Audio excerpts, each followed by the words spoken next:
هذا القرآن يوحدنا لطريق الخير يوجهنا الله تعالى أنزله ورسول الله معلمنا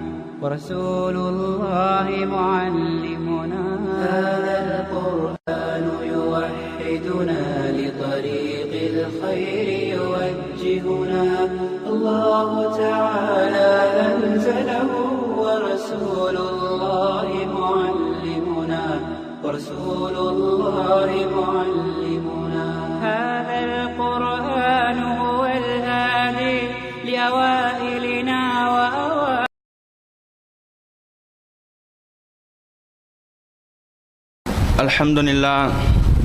الحمد لله نحمده ونستعينه ونؤمن به ونتوكل عليه ونعوذ بالله من شرور أنفسنا وسيئات أعمالنا من يهده الله فلا مضل له ومن يضلله فلا هادي له ونشهد أن لا إله إلا الله وحده لا شريك له وأشهد أن محمدا عبده ورسوله أما بعد وقد قال الله تعالى في القرآن الكريم أعوذ بالله السميع العليم من الشيطان الرجيم بسم الله الرحمن الرحيم يا أيها الناس اتقوا ربكم الذي خلقكم من نفس واحدة وخلق منها زوجها وبث منهما رجالا كثيرا ونساء واتقوا الله الذي تساءلون به والأرحام إن الله كان عليكم رقيبا يا أيها الذين آمنوا اتقوا الله وقولوا قولا سديدا يصلح لكم أعمالكم ويغفر لكم ذنوبكم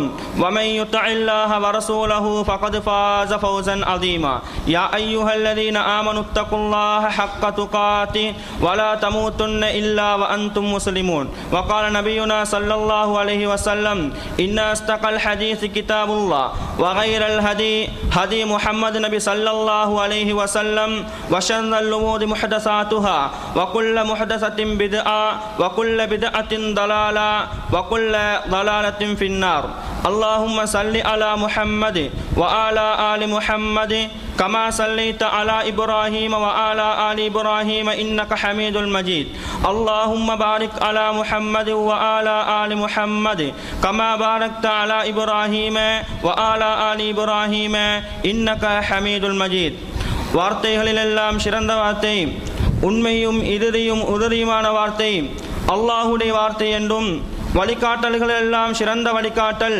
நாளை மறுமை நாளில் சுவனத்தை கொண்டு போய் சேர்க்கக்கூடிய வழிகாட்டல் எம் பெருமானா ஸல்லல்லாஹு அலைஹி வஸல்லம் அவர்கள் காட்டிச் சென்ற வழிகாட்டல்கள் என்றும் காரியங்களிலெல்லாம் மிக மிக கெட்ட காரியம் மோசமான காரியம் இந்த புனிதமான மார்க்கத்தில் அல்லாஹும் அல்லாஹுடைய தூதர் ஸல்லல்லாஹு அலைஹி வஸல்லம் அவர்களும் காட்டித்தராத வணக்க வழிபாடுகளை உருவாக்குவது அப்படியாப்பட்ட எல்லா வணக்க வழிபாடுகளும் மார்க்கத்தில் புதிதாக உட்புகுத்தப்பட்ட பிதஅத்துக்கள் எல்லாம் வழிகேடுகள் எல்லாம் இறைவன் பாதுகாக்க வேண்டும் இந்த உலகத்தில் இறைவனை யாரெல்லாம் மறுத்து மறந்து வாழ்கின்றார்களோ அப்படியான பாவிகளுக்காக வேண்டி தயார் செய்து வைத்திருக்கின்ற உலக நெருப்பையும் விட 69 மடங்கு சக்தி வாய்ந்த அந்த நரக நெருப்புக்குள்ளேயே கொண்டு போய் சேர்க்கும் என்பதை பிதஅத்துக்களும் அனாச்சாரங்களும் மார்க்கம் என்ற பெயரால் நிரம்பி வழிந்தோடுகின்ற இந்த காலகட்டத்தில் அச்சமூட்டும் எச்சரிக்கை வாசகமாக முன்வைத்துவிட்டு அல்லாஹ்வுடைய அருளும் அன்பும் அல்லாஹ்வுடைய கருணையும் அல்லாஹ்வுடைய பாவ மன்னிப்பும் எங்கள் மீதும் எங்களை பெற்றெடுத்து வளர்த்து மன்னரை வாரிகளாக வாழ்ந்து கொண்டிருக்கின்ற எம் பெற்றோர்கள் மீதும் இன்னும் என் கண்ணுக்கு முன்னால் வாழ்ந்து கொண்டிருக்கின்ற பெற்றோர்கள் மீதும் எங்களுடைய குடும்பத்தார்கள் மீதும் எல்லா முஸ்லீம்கள் மீதும் உண்டாவதாக என்று பிரார்த்தித்தவனாக அன்பாண்ட இஸ்லாமிய சகோதரர்களே அல்லாஹ்வுடைய நல்லடியார்களே நாங்கள் இந்த இடத்தில் ஒன்று கூடியிருக்கின்றோம் எங்களுடைய ஒன்று கூடலை பார்த்தால் எங்களுடைய எண்ணம் எப்படி தெரியுமா இருக்கின்றது நாங்கள் குர்ஆனையும் ஹதீஸையும் தெளிவாக கற்க வேண்டும் என்பதற்காக வேண்டி நாங்கள் ஒன்று கூடியிருக்கின்றோம் அன்பான் இஸ்லாமிய சகோதரர்களே, எங்களில் அதிகமானவர்களுடைய வருகையை பார்த்தால் பல ஜும்மா பள்ளிகளை தாண்டிவிட்டு இந்த ஜும்மா பள்ளிக்கு வந்திருக்கின்றார்கள். காரணம் என்ன? இந்த மின்பர் மேடையில் தான் குர்ஆனும் ஹதீஸும் தெளிவாக சொல்லப்படுகின்றது. எனவே அந்த விளக்கம் எங்களுக்கு வேண்டும், அந்த மார்க்கம் எங்களுக்கு வேண்டும் என்பதற்காக வேண்டி நாங்கள் பல ஜும்மா பள்ளிகளை தாண்டிவிட்டு இந்த இடத்தில் ஒன்று கூடியிருக்கின்றோம். அன்பான் இஸ்லாமிய சகோதரர்களே, நபிகளா ஸல்லல்லாஹு அலைஹி வஸல்லம் அவர்கள் இப்படி மார்க்கத்தை படிப்பதற்காக வேண்டி குர்ஆனிலும் ஹதீஸில் இருந்தும் தெளிவை பெறுவதற்காக வேண்டி ஆயத்தமாகிக் கொண்டிருக்கின்ற பேரவாவில் இருக்கின்ற உள்ளங்களை பார்த்து ஒரு விடயம் ஒன்றை சொன்னார்கள். என்ன தெரியுமா? மையுரிதில்லாஹு பிஹி ஹைரன் யுஃபக்கிஹு ஃபித்தீன். அல்லாஹ் தஆலா யாருக்கு நலவை நாடுகின்றானோ அப்படியான நல்லடியார்களுக்கு மார்க்கத்தின் தெளிவை கொடுக்கின்றான் என்று நபிகளா ஸல்லல்லாஹு அலைஹி வஸல்லம் அவர்கள் கூறினார்கள். அன்பான இஸ்லாமிய சகோதரர்களே, எனவே அந்த தெளிவை நோக்கித்தான் நானும் நீங்களும் இன்று இந்த இடத்தில் ஒன்று கூடியிருக்கின்றோம். நபிகளா ஸல்லல்லாஹு அலைஹி வஸல்லம் அவர்கள் கூறின அல்லாஹ்வுடைய கருணை, அல்லாஹ்வுடைய அந்த அருள் எங்களுக்கு இன்றைக்கல்லது என்றேக்கோ ஒரு நாள் வந்தடையும் என்பதில் எந்த விதமான சந்தேகமும் கிடையாது என்று யாபகப்படுத்தினவனாக அன்பான் இஸ்லாமிய சகோதரர்களே, இன்றைய மனித சமூகத்தை பார்த்தால் மனிதர்கள் அவர்கள் எல்லா நேரங்களிலும் சிந்திக்கக்கூடியவர்களாக இருக்கின்றார்கள். அவர்களுடைய காலத்துக்கு ஏற்ப, அவர்களுடைய வயதுக்கு ஏற்ப, அவர்களுடைய சூழலுக்கு ஏற்ப அவர்களுடைய மனதில் சிந்தனைகள் கடல் அலை போன்று மாறி மாறி மோதிக்கொண்டிருக்கின்றதை பார்க்கின்றோம். அன்பான் இஸ்லாமிய சகோதரர்களே, ஒரு படிக்கின்ற மாணவனை எடுத்துக்கொண்டால் அவனுடைய சிந்தனை என்ன தெரியுமா? தனக்கு எக்ஸாம் இருக்கின்றது, தனக்கு ஓலவல் ஏலவல் எக்ஸாம் இருக்கின்றது, அதற்காக வேண்டி நான் தயாராக வேண்டும், படிக்க வேண்டும் என்று அவன் சிந்தித்துக் கொண்டிருப்பான். இதற்கு அப்பால் ஒரு வாலிபனை எடுத்துக்கொண்டால் அவனுடைய சிந்தனை என்ன தெரியுமா இருக்கும்? தன்னுடைய எதிர்காலத்தை சிறந்த முறையில் கட்டியெழுப்ப வேண்டும் என்பதற்காக வேண்டி சிறந்த ஒரு தொழிலை நான் தேடிக்கொள்ள வேண்டும் என்பது என்று அவன் சிந்தித்துக் கொண்டிருப்பான். அன்பான் இஸ்லாமிய சகோதரர்களே, இதற்கு ஒரு படி மேலேறி ஒரு வயோதிபனை பார்த்தால், 2-3 குமரி பெண்களுக்கு தந்தையான ஒரு வயோதிபனை பார்த்தால் அவனுடைய சிந்தனை என்ன எப்படி தெரியுமா இருக்கும்? தனக்கு குமரி பெண்கள் இருக்கின்றார்கள், அவர்களை எப்படியாவது கரை சேர்க்க வேண்டும், திருமணம் முடித்துக் கொடுக்க வேண்டும் என்று அவனுடைய மனதில் சிந்தனை இருக்கும். அன்பான் இஸ்லாமிய சகோதரர்களே, இப்படியாக ஒவ்வொருவரும் தன்னுடைய காலத்துக்கு ஏற்ப, தன்னுடைய சூழலுக்கு ஏற்ப பலவாறு சிந்தித்துக் கொண்டிருக்கின்றார்கள். அன்பான் இஸ்லாமிய சகோதரர்களே, முஃமினாக பிறந்துவிட்ட ஒவ்வொருவனும் தான் இறக்கும் வரைக்கும் தன்னுடைய உள்ளத்தில் இருக்க வேண்டிய ஒரே ஒரு சிந்தனை ஒன்று இருக்குமே என்றால் அதுதான் இறை சிந்தனையாக இருக்கின்றது, அல்லாஹ்வை யாவரிப்பதாக இருக்கின்றது, இறைவனை திக்ர் செய்கின்றதாக இருக்கின்றது. இறை அல்லாஹ் தஆலா கூறுகின்றான் 29வது அத்தியாயம் 45வது வசனத்தில், வலதிக்ருல்லாஹி அக்பர், இறைவனை சிந்திப்பது இருக்கின்றது அல்லவா, அதுதான் மிகப்பெரியது, மிக மகத்தானது என்று அல்லாஹ் ரப்புல் ஆலமீன் கூறி காட்டுகின்றான். அன்பான் இஸ்லாமிய சகோதரர்களே, எனவே இறைவனை சிந்தித்து அவனுடைய நன்மைகளை பெறுவதற்காக வேண்டி நபிகளா ஸல்லல்லாஹு அலைஹி வஸல்லம் அவர்கள் எங்களுக்கு பல கலிமாக்களை சொல்லி தந்திருக்கின்றார்கள், பல வார்த்தைகளை சொல்லி தந்திருக்கின்றார்கள். அல்லாஹ்வுடைய நல்லடியார்களே, எனவே நபிகளா ஸல்லல்லாஹு அலைஹி வஸல்லம் அவர்கள் கூறின ஒரு வார்த்தை தான் சுப்ஹானல்லாஹி வ பிஹம்திஹி. இந்த சுப்ஹானல்லாஹி வ பிஹம்திஹி என்று நாங்கள் காலையில் 100 தடவை, மாலையில் 100 தடவை யார் ஓடி வருவாரோ அவருக்கு இருக்கின்ற சிறப்பு என்ன தெரியுமா? நாளை மறுமை நாளில் இவரை விட நன்மையினால் மிஞ்சினவர் யாருமே இருக்க மாட்டார்கள். அன்பான் இஸ்லாமிய சகோதரர்களே, பாருங்கள் எந்த அளவுக்கு நன்மை என்பதை. சுப்ஹானல்லாஹி வ பிஹம்திஹி என்று சொன்னால் நாளை மறுமை நாளில் நன்மையை விட, இவரை விட நன்மையில் மிஞ்சினவர் யாரும் இருக்க மாட்டார்கள் என்று நபிகளா ஸல்லல்லாஹு அலைஹி வஸல்லம் அவர்கள் கூறினார்கள். அதே போன்று சொன்னார்கள், சுப்ஹானல்லாஹி வ பிஹம்திஹி, இதை யாரொருவர் காலையிலும் மாலையிலும் 100 தடவை ஓடி வருவாரோ அவருடைய பாவங்கள் கடன் நுரையளவு இருந்தாலும் மன்னிக்கப்படும் என்று நபிகளா ஸல்லல்லாஹு அலைஹி வஸல்லம் அவர்கள் கூறினார்கள். அன்பான் இஸ்லாமிய சகோதரர்களே, அதே போன்று நபிகளா ஸல்லல்லாஹு அலைஹி வஸல்லம் அவர்கள் கூறினார்கள், கலிமத்தானி, 2 வார்த்தைகள் இருக்கின்றன, ஹஃபீஃபத்தானி அலல் லிசான், அந்த 2 வார்த்தைகளும் நாவுக்கு மிகவும் மென்மையானதாக இருக்கும். அதை மொழிவர் என்று சொன்னால் நாவுக்கு மிகவும் இலகுவானதாக இருக்கும். வஸகீலத்தானி ஃபில் மீசான், நாளை மறுமை நாளில் எங்களுடைய நன்மை தீமைகளை நிற்கின்ற அந்த தராசில் நன்மை நன்மையின் பக்கம் பாரத்தை அள்ளி கொட்டும். அதே போன்று வஹபீபதானி இலர் ரஹ்மான், இறைவனுக்கு அதை மொழிவர் என்று சொன்னால் மிகவும் விருப்பமாக இருக்கும். அன்பான இஸ்லாமிய சகோதரர்களே, எப்படியாப்பட்ட துஆ இறைவனுக்கு மிகவும் விருப்பமானது. அதே போன்று நாளை மறுமை நாளில் எங்களுடைய நன்மை தீமையை நிற்கின்ற அந்த தராசில் நன்மையின் பக்கம் பாரத்தை அள்ளி கொட்டும். அதே போன்று அந்த துஆ அந்த வார்த்தை எங்களுக்கு மொழிவர் என்று சொன்னால் மிகவும் இலகுவானதாக இருக்கும். இப்படியாப்பட்ட பல சிறப்புகளை பொருந்திய அந்த வார்த்தை என்ன? நபிகளா ஸல்லல்லாஹு அலைஹி வஸல்லம் அவர்கள் சொன்னார்கள், அதுதான் சுப்ஹானல்லாஹி வ பிஹம்திஹி சுப்ஹானல்லாஹில் அஸீம். அன்பான இஸ்லாமிய சகோதரர்களே, பாருங்கள் எந்த அளவுக்கு நன்மை இருக்கின்றது என்பதை. சுப்ஹானல்லாஹி வ பிஹம்திஹி சுப்ஹானல்லாஹில் அஸீம் என்று சொன்னால் நாளை மறுமை நாளில் நன்மை தீமையின் இருக்கின்ற அந்த தராசில் நன்மையின் பக்கம் பாரமாக இருக்குமாம், கடினமாக இருக்குமாம். அப்படி என்று சொன்னால் எந்த அளவுக்கு நாங்கள் மொழிய வேணும் தோழர்களே, அன்பான இஸ்லாமிய சகோதரர்களே. அதே போன்று நபிகளா ஸல்லல்லாஹு அலைஹி வஸல்லம் அவர்கள் தன்னுடைய தோழர்களை எல்லாம் பார்த்து கேட்கின்றார்கள், தோழர்களே உங்களுக்கு யாருக்கு ஒரு நாளைக்கு 1000 நன்மைகளை சம்பாதித்துக் கொள்ள முடியும்? தோழர்கள் கேட்கின்றார்கள், அல்லாஹ்வுடைய தூதரே 1000 நன்மைகளா எப்படி தூதரை நாங்கள் சம்பாதிப்பது? நபிகளா ஸல்லல்லாஹு அலைஹி வஸல்லம் அவர்கள் கூறினார்கள், என்ன தெரியுமா, உங்களுக்கு 1000 நன்மைகளை சம்பாதிக்க முடியும். அது எப்படி தெரியுமா?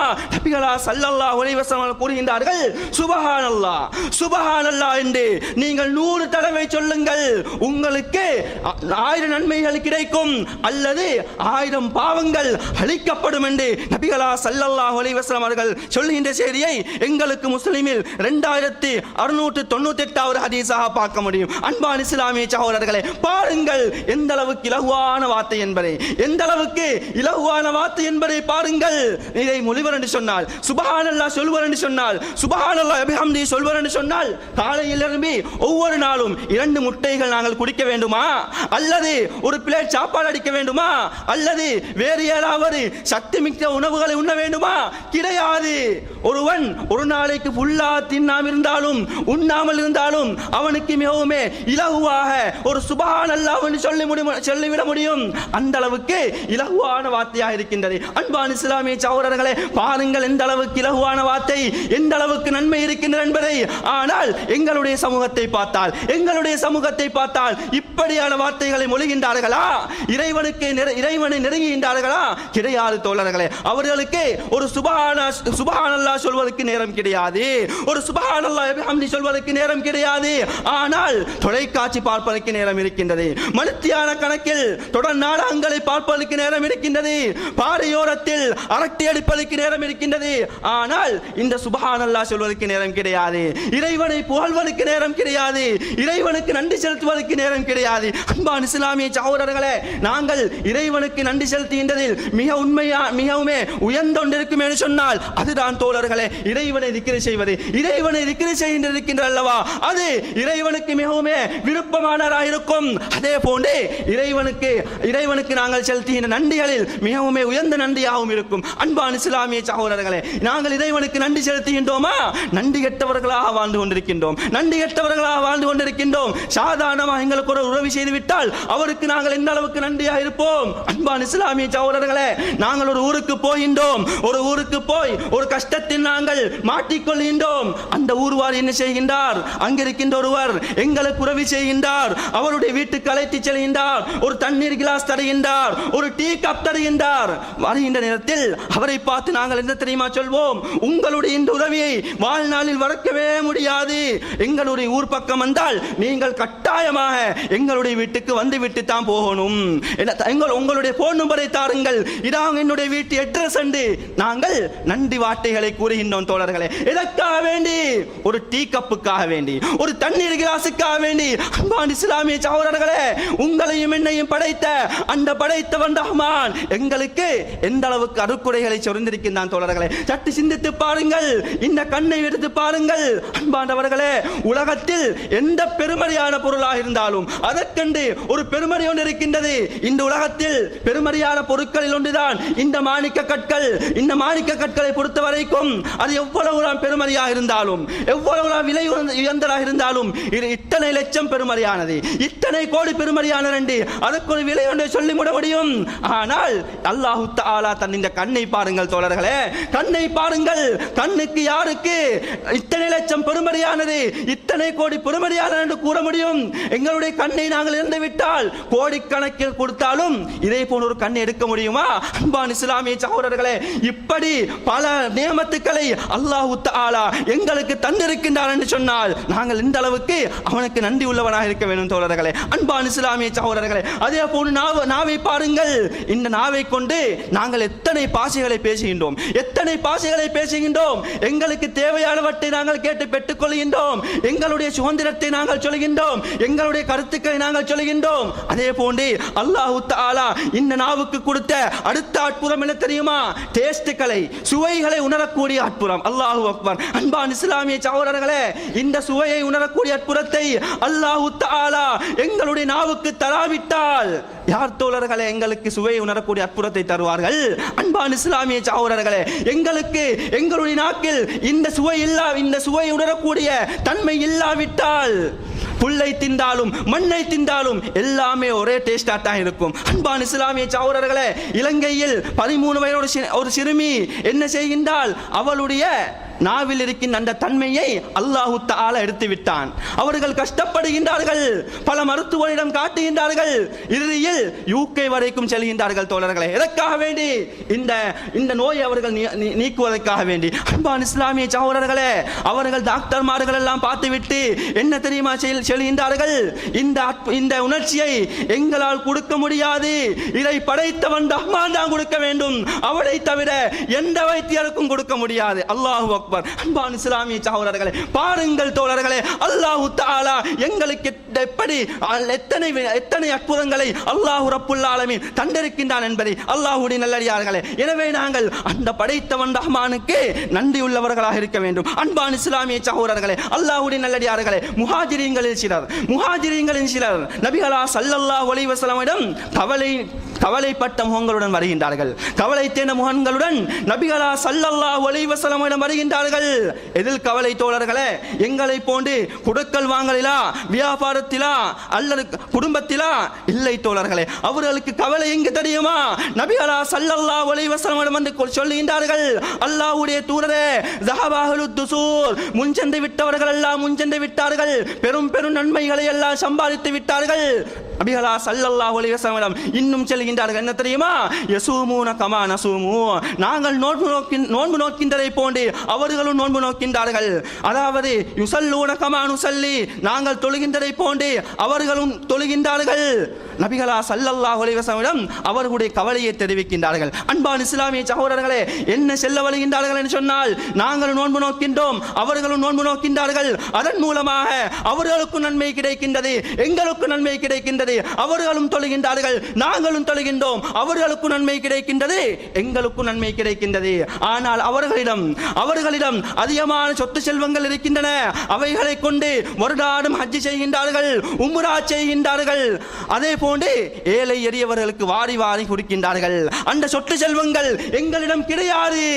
அன்பான இஸ்லாமிய சகோதரர்களே, பாருங்கள் எங்கே கவலை என்று, எங்கே கவலை என்பதை பாருங்கள். எங்களுக்கும் கவலை வருகின்றது தான், ஆனால் இந்த விடயத்தில் எங்களுக்கு கவலை வருவது கிடையாது. எதில் தெரியுமா எங்களுக்கு கவலை வருகின்றது? என்னுடைய நண்பனிடம் 2 வாகனங்கள் இருக்கின்றன, என்னிடம் அது கிடையாது. என்னுடைய நண்பனிடம் 2 வீடுகள் இருக்கின்றன, ஆனால் என்னிடம் ஒரே ஒரு வீடு தான் இருக்கின்றது. இதுதான் எங்களுக்கு வருகின்ற கவலை. அன்பான இஸ்லாமிய சகோதரர்களே, அந்த சஹாபாக்களிடம் வந்த கவலையை பாருங்கள். எங்கே கவலை வந்தது? நன்மை செய்கின்ற விடயத்தில் தோழர்களே. நபிகளா ஸல்லல்லாஹு அலைஹி வஸல்லம் அவர்கள் இந்த ஈமானி உள்ளங்களை எல்லாம் பார்க்கின்றார்கள், பார்த்துவிட்டு சொல்லுகின்றார்கள், உங்களுக்கு நான் ஒரு அமல் ஒன்றை சொல்லித்தாரேன், அந்த அமலை நீங்கள் செய்வீர்கள் என்று சொன்னால் முன் சென்று விட்டார்களே, பெரும் பெரும் நன்மைகளுடன் அவர்களை நீங்கள் எட்டிக் கொள்வீர்கள். அதே போன்று இந்த அமலை செய்வதன் மூலமாக உங்களுக்கு பிறகு வருகின்ற சமூகம் எவ்வளவு நன்மை செய்தாலும் உங்களை நன்மையினால் பிடித்துவிட முடியாது. உங்களை போன்று இந்த அமலை அவர்களும் செய்தாலே தவிர. அன்பான இஸ்லாமிய சகோதரர்களே, நபிகளா ஸல்லல்லாஹு அலைஹி வஸல்லம் அவர்கள் அப்படி சொல்லிவிட்டு எந்த அமலை சொல்லிக் கொடுத்தார்கள்?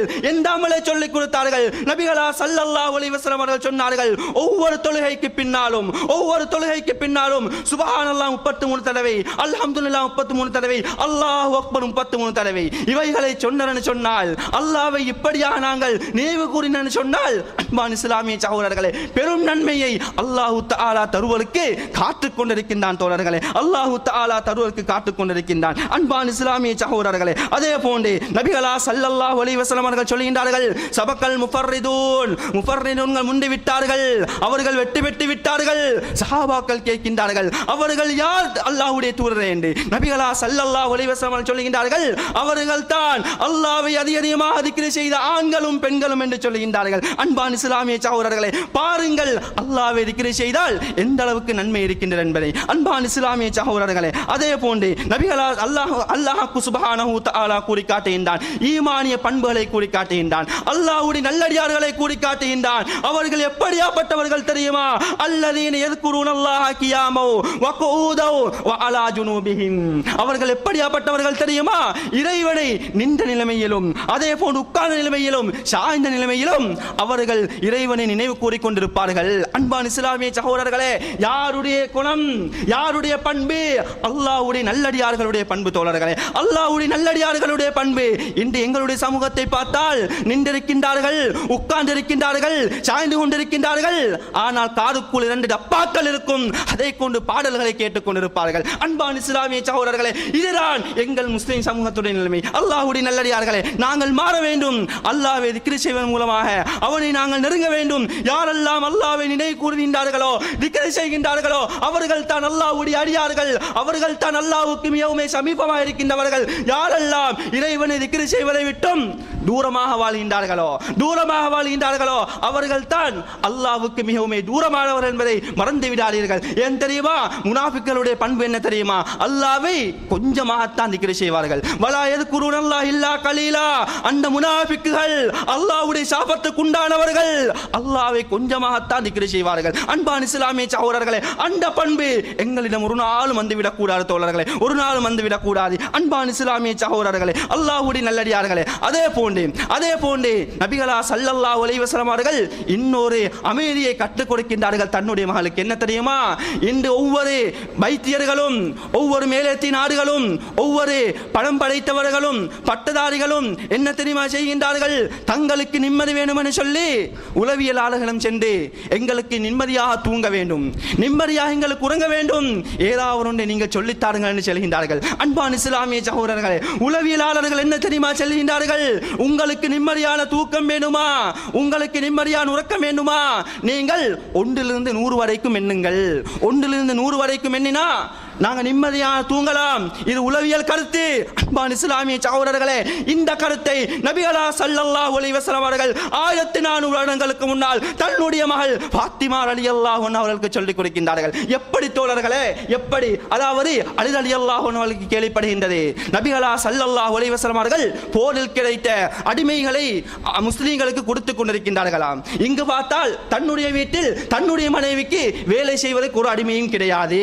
எனவே ஃபாத்திமா ரலியல்லாஹு அன்ஹாவிடம் அலி ரலியல்லாஹு அன்ஹு சொல்கின்றார்கள், உங்களுடைய தந்தையிடம் போய் நீங்கள் எங்களுக்கு ஒரு அடிமை என்றை கேட்டுவிட்டு வாருங்கள் என்று சொல்கின்றார்கள். ஃபாத்திமா ரலியல்லாஹு அன்ஹா அவர்கள் நபிகளா ஸல்லல்லாஹு அலைஹி வஸல்லம் வீட்டுக்கு செல்கின்றார்கள். நபிகளா ஸல்லல்லாஹு அலைஹி வஸல்லம் அவர்களை காணவில்லை. ஆயிஷா ரலியல்லாஹு அன்ஹா அவர்கள் இருக்கின்றார்கள். அவரிடம் சொல்கின்றார்கள், என்னுடைய தந்தை வந்தால் நான் வந்துவிட்டு போனேன் என்று சொல்லுங்கள் என்று. இவர்கள் அப்படி வந்து விடுகின்றார்கள்.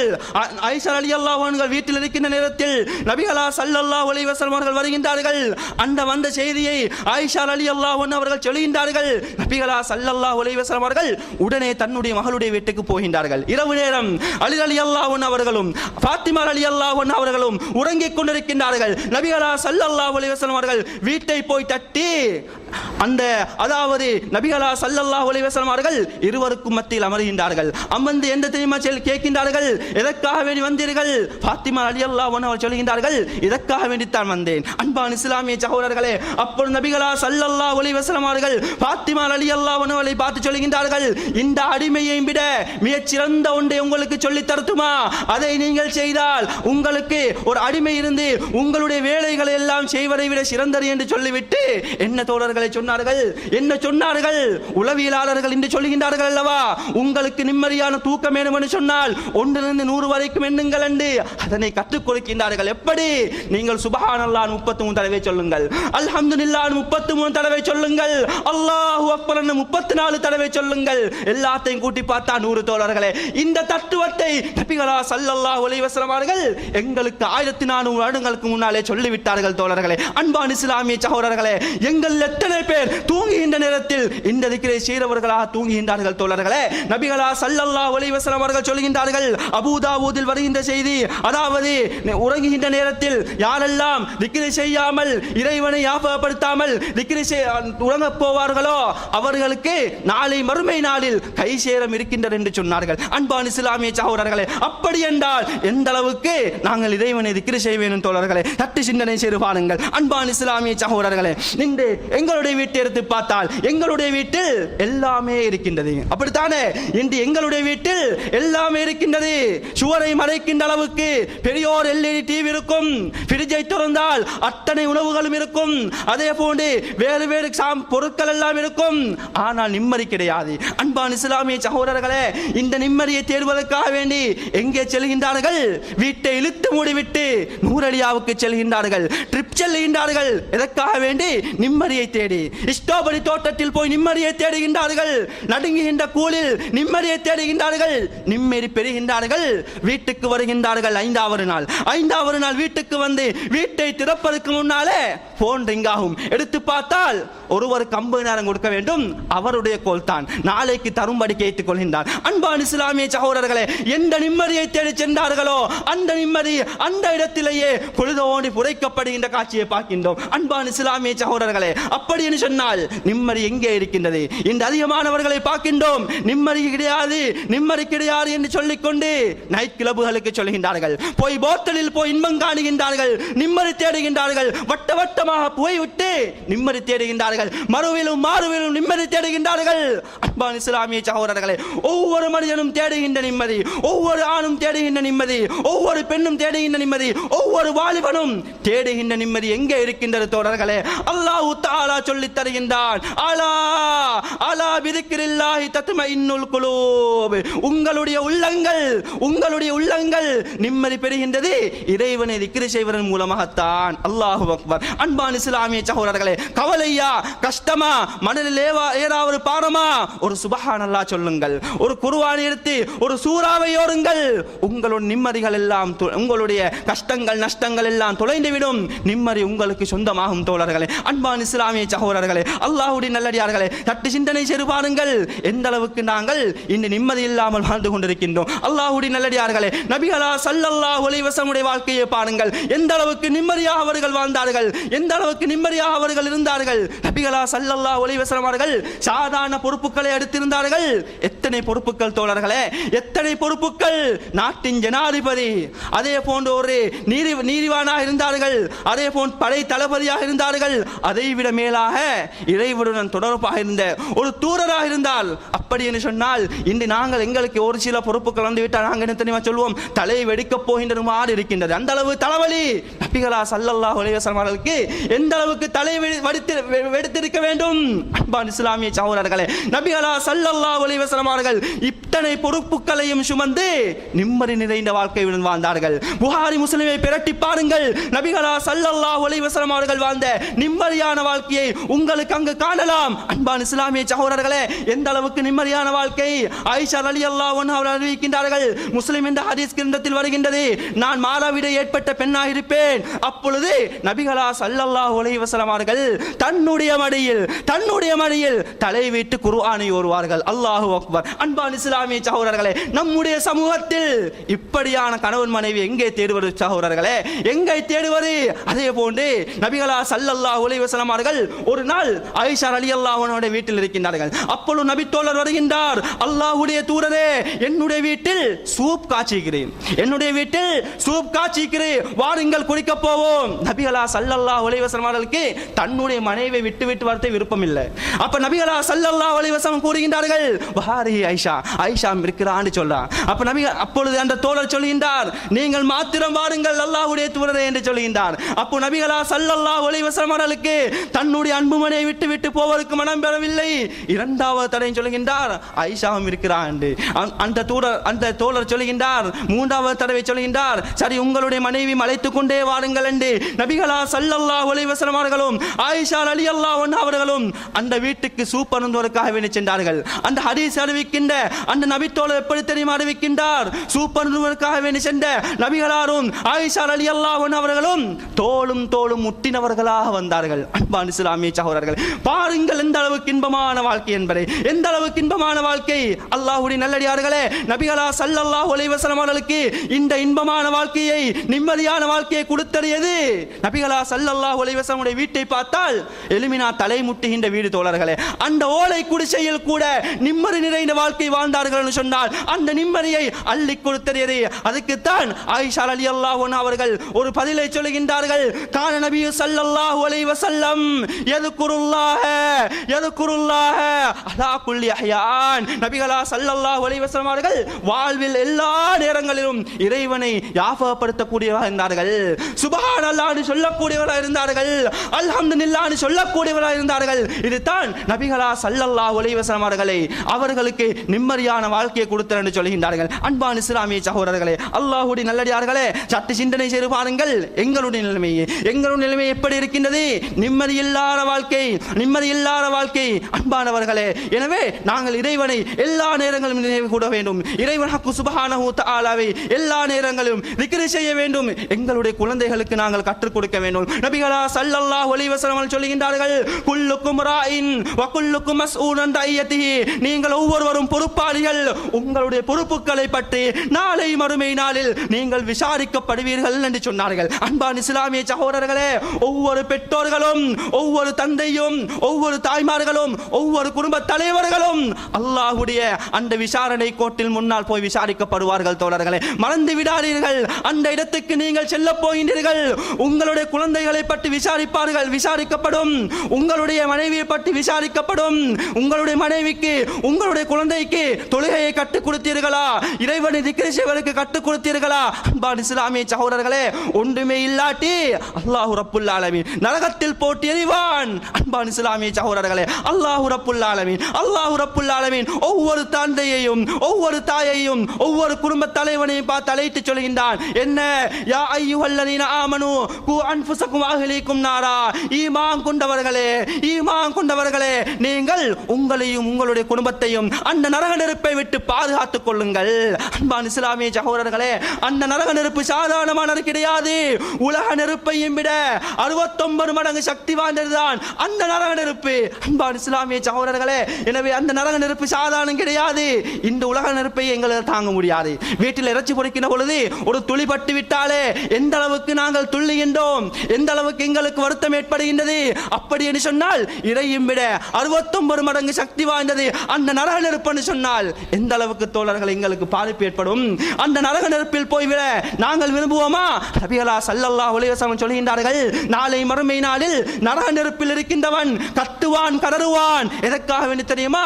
தண்ணீர் தாகத்தினால் கத்துவான், கதறுவான். அப்பொழுது அங்கு தண்ணீர் கொடுக்கப்படும். எப்படியாப்பட்ட தண்ணீர் தெரியுமா? அந்த நரக நெருப்பில் சூடாக்கப்பட்ட நீர். அவன் நீரை குடிப்பதற்காக வேண்டி கையில் எடுப்பான். அவனுடைய உதடுகள் எல்லாம் உருவடியும். அதையும் பாராமல் தன்னுடைய தாகத்தை அணைப்பதற்காக வேண்டி அவன் நீரை கொடுப்பான். அன்பான இஸ்லாமிய சகோதரர்களே, அப்பொழுது அவனுடைய வயிற்றுக்குள் இருக்கின்ற அந்த அவனுடைய குடல்கள் எல்லாம் உருகி பின்துவாரத்தினால் வெளியேறும் என்று நபிகளா ஸல்லல்லாஹு அலைஹி வஸல்லம் சொல்கின்றார்கள். இந்த வேதனை தாங்க முடியாமல் ஒவ்வொரு நரகவாதியும் நரகத்தை விட்டு விரண்டோடுவார்கள். அப்பொழுது அல்லாஹ் தஆலா மலக்குமார்கள் என்று சொல்வார்கள், ஹுதூஹு, அதோ ஓடுகின்றான், அவனை பிடியுங்கள். ஃபஅத்திலூஹு இலா சவாஇல் ஜஹீம், அவனை நரகத்தின் நடுவுக்கு கொண்டு வாருங்கள். சும்ம சுப்பு ஃபௌக ரஅஸிஹி மின் அதாபில் ஹமீம், பின்பு அவனுடைய தலையில் சூடாக்கப்பட்ட அந்த நீர் ஊட்டப்படும் தோழர்களே. அன்பான இஸ்லாமிய சகோதரர்களே, இந்த நரக நெருப்பில் நாங்கள் போய் விழுவதற்கு விரும்புவோமா? எங்களுடைய தந்தைகள் போய் விழுவதற்கு விரும்புவோமா? எங்களுடைய குழந்தைகள் போய் விழுவதற்கு விரும்புவோமா? விரும்பவே மாட்டோம் தோழர்களே, விரும்பவே மாட்டோம். அப்படி என்றால் இந்த நரக நெருப்பை விட்டு நாங்கள் பாதுகாப்பு பெற்றுக் கொள்ள வேண்டும் என்று சொன்னால் என்ன வழி தோழர்களே? என்ன வழி? நபிகளா ஸல்லல்லாஹு அலைஹி வஸல்லம் அவர்கள் அதற்கு ஒரு வழி ஒன்றை கற்றுத் தருகின்றார்கள். என்ன வழி? நபிகளா ஸல்லல்லாஹு அலைஹி வஸல்லம் சொல்கின்றார்கள், அந்த சுடுகின்ற நரக நெருப்பை விட்டு பாதுகாத்துக் கொள்ள இறைவனை திக்ர் செய்வதை விட சிறந்த எந்த ஒரு அமலும் கிடையாது. அன்பான இஸ்லாமிய சகோதரர்களே, அல்லாஹ்வுடைய நல்லடியார்களே, எனவே இறைவனை திக்ர் செய்வது என்பது சாதாரணமானது கிடையாது. உண்டே எங்களை அல்லாஹ்விடம் மிகவும் நெருக்கும், சுவனத்துக்கு கொண்டு போய் சேர்க்கும், அதே போன்று நிம்மதியை தரும். நாளை மறுமை நாளில் சுடுகின்ற அந்த நரக நெருப்பை விட்டு பாதுகாப்பு தரும். எனவே இந்த திக்ரை நாங்கள் எங்களுடைய வாழ்க்கையில் எல்லா நேரங்களும் திக்ர் செய்யக்கூடியவர்களாக மாறுவோம். வஆகிரு தஅவானா அனில் ஹம்துலில்லாஹி ரப்பில் ஆலமீன்.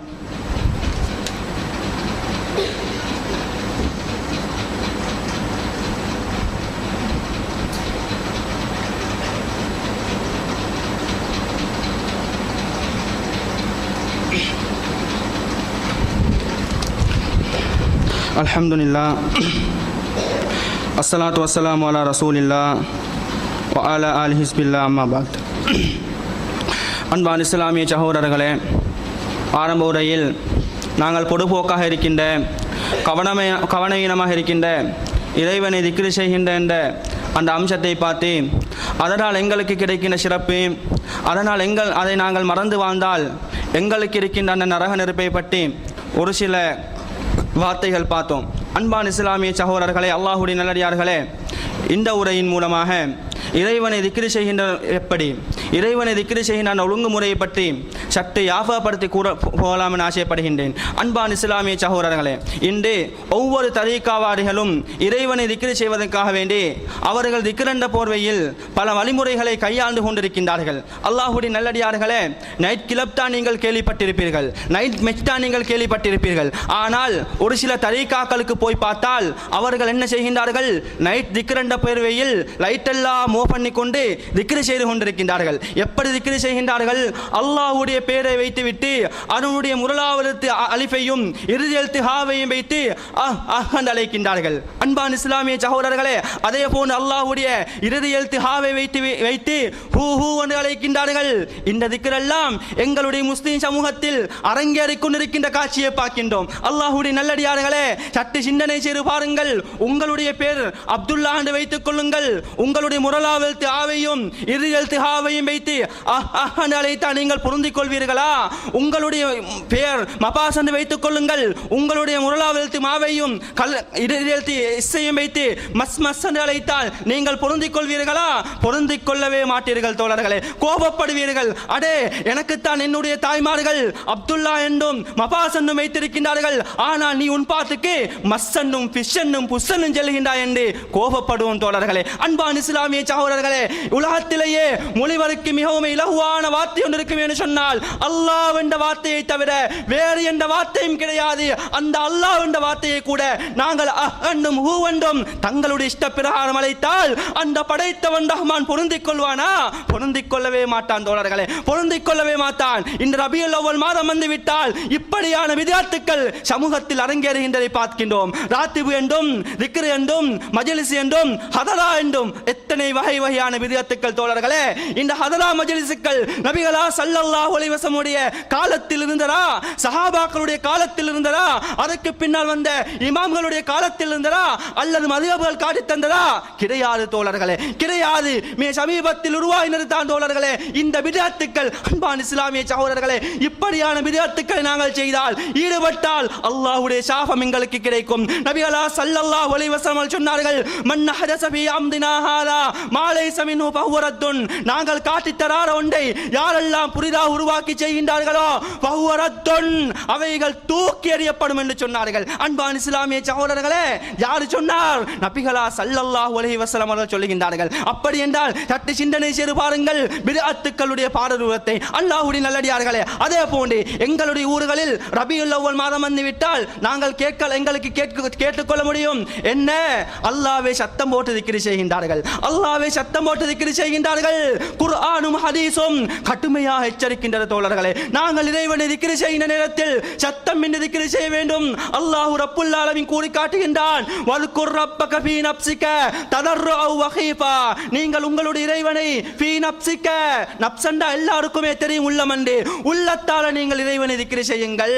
ததர்ருஅ வ ஹீஃபதன், தாழ்வாகவும் மென்மையாகவும், வதூனல் ஜஹரி, சத்தமின்றியும் நீங்கள் இறைவனை திக்ர் செய்யுங்கள். அன்பான இஸ்லாமிய சகோதரர்களே, இறையும் விட தெளிவான ஆதாரம் ஒன்று தேவையா? அல்லாஹ்வுடைய நல்லடியார்களே, அதே போல் நபிகளா ஸல்லல்லாஹு அலைஹி வஸல்லம் அவர்கள் ஒரு நாள் பயணம் செய்கின்றார்கள் தன்னுடைய தோழர்களுடன் பயணம் செல்கின்ற நேரத்தில் சஹாபாக்கள் எல்லாம் சும்மா போறதன் காரணமாக இறைவனை திக்ர் செய்து போகின்றார்கள். எப்படி? சத்தம் போட்டு சுப்ஹானல்லாஹ், அல்ஹம்துலில்லாஹ், அல்லாஹு அக்பர் என்று சத்தம் போட்டு திக்ர் செய்கின்றார்கள். நபிகளா ஸல்லல்லாஹு அலைஹி வஸல்லம் அவர்கள் பார்த்துவிட்டு மௌனமாக இருந்தார்களா? இவர்கள் இறைவனை தானே திக்ர் செய்கின்றார்கள், சத்தம் போட்டு திக்ர் செய்தால் என்ன, சத்தத்தை உயர்த்தி திக்ர் செய்தால் என்ன, இறைவனை தானே திக்ர் செய்கின்றார்கள் என்று மௌனமாக இருக்கவில்லை. உடனே தடுக்கின்றார்கள் தோழர்களே. நபிகளா ஸல்லல்லாஹு அலைஹி வஸல்லம் சொல்கின்றார்கள், இன்னக்கும் லைஸ ததூனா ஸம்ம வலா காயிபன். நீங்கள் அழைக்கின்ற இறைவன் காது செவிடானவன் அல்ல, உங்களை விட்டு மறைந்திருக்கின்றவன் அல்ல. இன்னக்கும் ததூன சமீஅன் கரீபன் வ ஹுவ மஅக்கும். நீங்கள் அழைக்கின்ற இறைவன் மிகவும் கேட்கக்கூடியவனாகவும் மிகவும் சமீபமானவனாகவும் வ ஹுவ மஅக்கும், அவன் உங்களுடனேயே இருக்கின்றான். எனவே நீங்கள் திக்ர் செய்கின்ற நேரத்தில், இறைவனை நீங்கள் ஞாபகப்படுத்துகின்ற நேரத்தில் மென்மையான குரலில் அமைதியாக நீங்கள் திக்ர் செய்யுங்கள் என்று நபிகளா ஸல்லல்லாஹு அலைஹி வஸல்லம் அவர்கள் ஒரு ஒழுக்கத்தை கற்றுத் தந்தார்கள். அன்பான இஸ்லாமிய சகோதரர்களே, எனவே நாங்கள் திக்ர் செய்கின்ற நேரத்தில், இறைவனை திக்ர் செய்கின்ற பொழுது மென்மையான குரலில் தாழ்வாக பணிவாக திக்ர் செய்ய வேண்டும். அன்பான இஸ்லாமிய சகோதரர்களே, அதே போன்று இந்த சமூகத்தில் இருக்கின்ற இன்னொன்று தெரியுமா? திக்ர் செய்கின்ற நேரத்தில் தஸ்பமணிகளை வைத்துக் கொண்டு திக்ர் செய்கின்றார்கள். அதே போன்று இப்ப நவீனத்தில் என்ன வந்துவிட்டது? மிஷின்களை வைத்து திக்ர் செய்கின்றார்கள். இந்த மிஷின்களையும் தஸ்மமணிகளையும் ஹஜ்ஜி கும்ராக்கு போய் வருகின்றவர்கள் எல்லாம் மறக்காமல் கொண்டு வருவார்கள். எதற்காக வேண்டி? திக்ர் செய்வதற்காக வேண்டி கொண்டு வந்து குடும்பத்தில் ஒரு மூத்தவரிடம் கொடுப்பதற்காக வேண்டி. அன்பான இஸ்லாமிய சகோதரர்களே, நபிகளா ஸல்லல்லாஹு அலைஹி வஸல்லம் அவர்கள் எங்களுக்கு எதனை காட்டித் தந்தார்கள்? தஸ்பமணியால் திக்ர் செய்யலையா? அல்லாஹ்வுடைய நல்லடியார்களே, நபிகளா ஸல்லல்லாஹு அலைஹி வஸல்லம் அவர்கள் எப்படி தெரியுமா காட்டித் தந்தார்கள்? நீங்கள் உங்களுடைய இறைவனை கையினால் விரலை மடக்கி திக்ர் செய்யுங்கள் என்று நபிகளா ஸல்லல்லாஹு அலைஹி வஸல்லம் அவர்கள் சொன்னார்கள். எனவே அன்பான இஸ்லாமிய சகோதரர்களே, அல்லாஹ்வுடைய நல்லடியார்களே, இறைவனை திக்ர் செய்கிற பொழுது நாங்கள் சத்தமின்றி அதே போல் எங்களுடைய கைவிரலினால் இறைவனை திக்ர் செய்து நாளை மறுமையில் சுவன நுழைவோம். வ ஆகிரு தவ்ஆனா அனில் ஹம்துலில்லாஹி ரப்பில்